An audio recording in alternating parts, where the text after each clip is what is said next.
that following Larry Nickel. Got a big show all of a sudden now. Didn't anticipate this. Again, I just came in with scalding Blues takes. I was calling for jobs this morning. Whose job did you want? Stillman's? You'd like him to sell the club? I would like him to sell the club. I'm furious. It's his fault. It is alarming, though. To be real straightforward with the audience, since it was Halloween last night, I was not watching the game. And Jeremy Rutherford took some heat on Balloon Party for not lighting the team up when I was asking him questions about the, at the time, 4-game losing streak.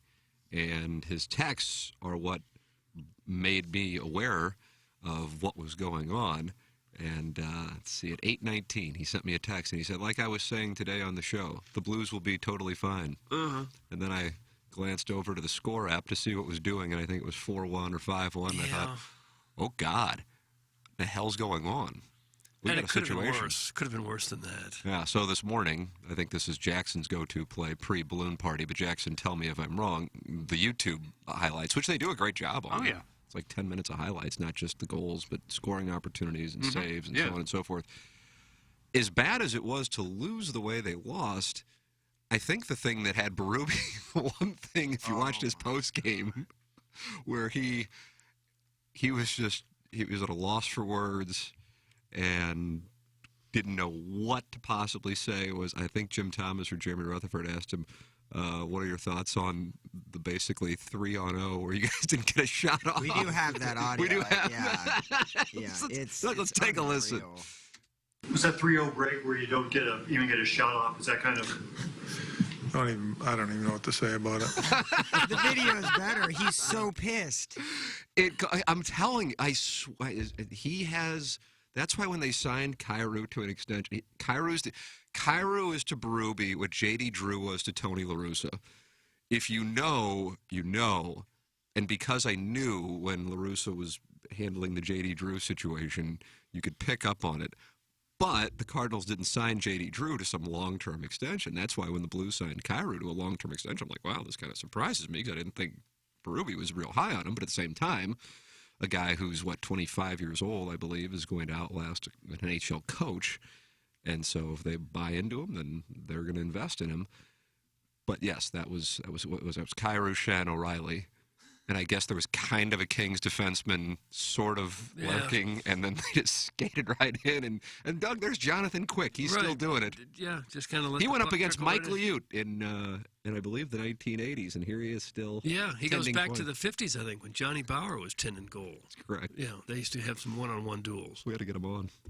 I went to the game, and they were really lifeless. Fans booing. I haven't heard the fans boo the Blues in a while. It really is hard to put your finger on just one thing because it's all bad right now. The passes just aren't there. The power play doesn't click. The goaltending hadn't been especially sharp. There's nothing going on right now. I fully expected Shen or Bortuzzo or one of those guys to come out and get in a fight early in the game and try to pump some life into the team. Nobody did anything. No. And there was nothing even close all night long. And Doug Armstrong's so good at his job, so it's hard to really criticize because his track record of success is unreal. Yeah. But the Perron thing will haunt him and not adding an additional piece to replace it. See, I thought when they let Perron walk, I thought there was going to be a play. I thought they were trading Tarasenko. That was part of my prediction area, and I missed on that. And that's the thing that stands out. At the same time, not having Perron isn't the only reason why the teams you were saying, Doug, is, Parayko, circle that. Kyrou has had the game against Montreal on Saturday night, but otherwise it's been rough. O'Reilly is off to a real rough start as well. I think possibly we're seeing that they are victims of their own success. When they won in 2019, everybody wants to get paid. And the guys that bring you the cup, you reward them. O'Reilly got a nice contract. Shen is paid well. Tarasenko is paid well. Bennington. Krug, Bennington, they're all $6, $7, $8 million guys. And now those guys are in their 30s, at least, and not quite the players they were 3 or 4 years ago.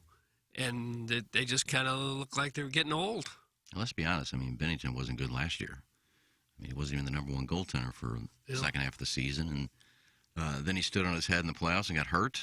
And now look what he's doing in the beginning of this year. So As they took him out last night, he looked like he wanted to take a shot at one of the Kings players on the bench. Did you see that? Did they have that on TV? He skated from the... He was getting ready to do another one of his They, moves. they took him out down 5-1 halfway through the second period. They take him out, and he skated real close to the Kings bench and, like, raised a stick like he was going to hit somebody with it. I said, Lord. He had to like his spunk, but every player on the Kings could have kicked his ass. He's the skinniest guy on the ice. He doesn't scare anybody, but he's got the attitude. The 2-game stretch he just put together, probably, I mean, not probably, 100% his worst 2-game stretch of his career. I mean, that's Probably so. sub 70% save percentage, got pulled in one game. He was on a pace last night to give up 10. And I was listening to the highlights this morning, and Pang was breaking down, I guess, the 5th goal. And he goes, "Oh, looks like Benner doesn't want to come out." Or he's hesitant to come out. So they're sending Grice out there, and he wouldn't come off the ice. Doug, it's quite a... I didn't see... I mean, a week ago, well, 8 days ago, they were 3-0. And you're going, okay, you lose in Winnipeg. You get it. It's the end of a trip through Seattle, Edmonton, and Winnipeg, whatever. And then the Wednesday night game, I went to that game against the Oilers. That was... You expected Edmonton to bounce back 4 days later and play a different style of game. They played a great game. It was just kind of decided by a bad bounce in the third period. But if anything, the Blues outplayed the hell out of them in the second and third period. So fine. The game against Nashville was a little eye-opening in the second and third periods. Montreal thing was holy crap in the second and third periods. And then last night that's across the board. So this is the first time in the Berube era we've seen this. Yeah.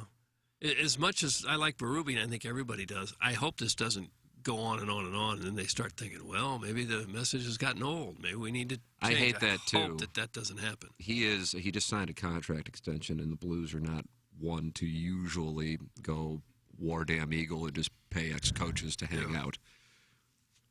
Yeah. So I don't think that's where it is, and they really like him as well. Well, hopefully this is just one of those inexplicable ruts that teams get in sometime, and they'll come out of it, and then they'll put together 4 or 5 wins in a row. That's what you got to hope. Certainly, it looks like the roster's okay. It looks like the talent is there. They got to get considerably tougher, I think. Yeah, that's what he was saying in the postgame last night. Guys aren't checking. Guys aren't going north and south. I don't know who this is directed to. These 2 idiots talking goaltending is something else. Binnington's been fine. Last 2 games, the team looks horrible. That's from Strode, the salami man. yeah, he's been fine. What's his goals against average? Oh, Doug, do you have his GAA? I don't have I it. didn't know analytics came into You the can't hockey blame world. everything on the defenseman. I love the nerds, man. You can't go by stats. You can't go by how many goals you let in. Like, Why was he taking it's out just of the like game baseball. Just because he's hitting 120, you should just a velo. I mean, no, he's coming back. That was the defenseman's fault, and he was making great saves, and they were scoring on breakaways. Why did they take him out of the game? Strode the salami man, we're going to put you on. Call in 636-900-4TMA. Well, they take any goalie that's given up 5 in 30 minutes is going to come out. Why? If it's not his fault. Well, just to change it up, and so he doesn't stay in there. Excuse me, and so you don't have a goalie that gives up 9 or 10. You don't want to do that to him either.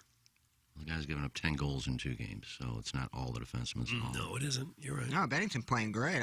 What I saw. I'd give him an extension if I were the Blues. He's playing so well. I think he got an asterisk by his stats all year. I think he's playing so well. Well, it's not all him, though. No, it's not for all sure. him. Well, it's not him at all, Doug. He's playing great. Scorched earth. I mean, is this what they want to hear? They just don't have much spark. There's not much fire there, it seems. They don't have that one guy running around acting crazy, and they could have used Cam Jansen last night. Chief says they're not hungry enough. I wish there was more sandpaper in their game. Yeah, I emailed Jackson this morning. There was one where he was pretty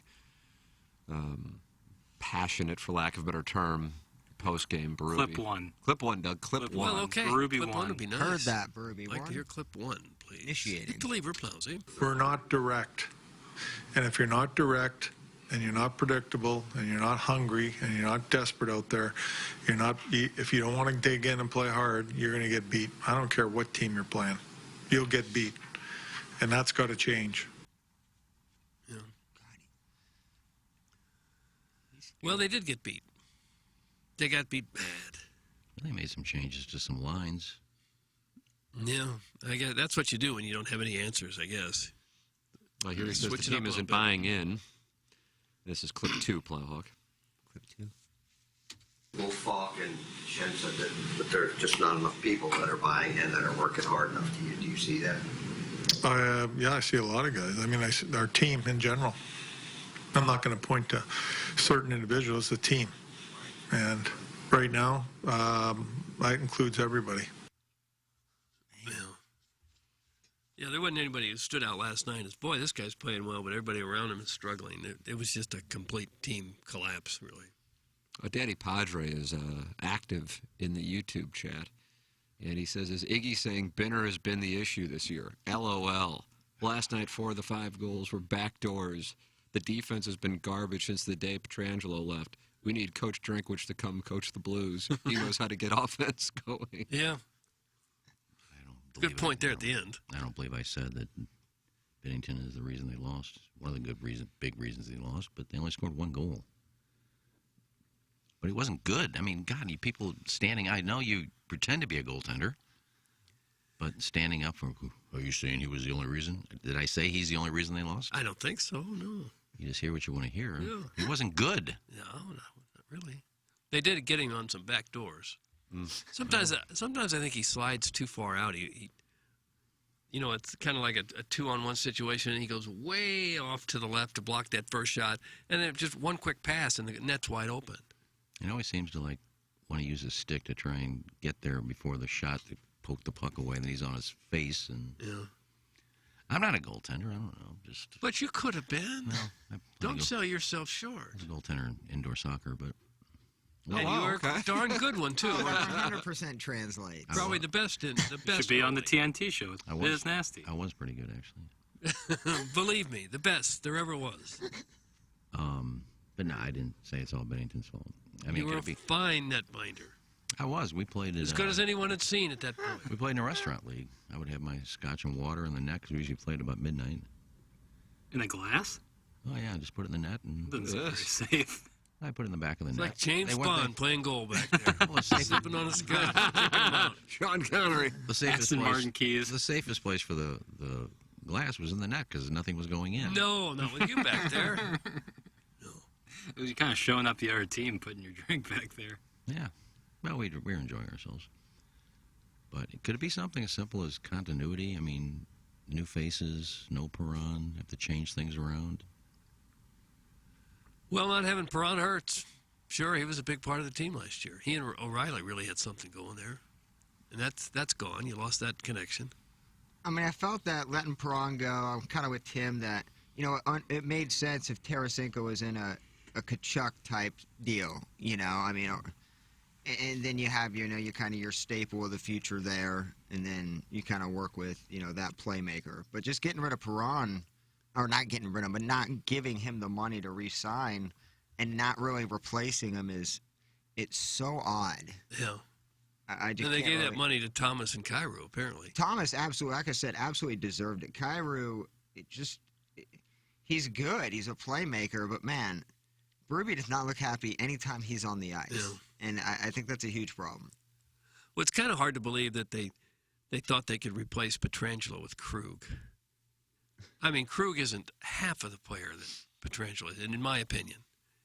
He might be good at running the power play, but just as far as overall defensive play, I think they still miss Pietrangelo badly. Yeah, Parayko is Matt Carpenter right now. He had probably a couple good months 2 years ago, and you're just waiting for that size of athlete to actually be physical or learn how to play defense. And you're so high expecting him to be so good every offseason, and it just doesn't seem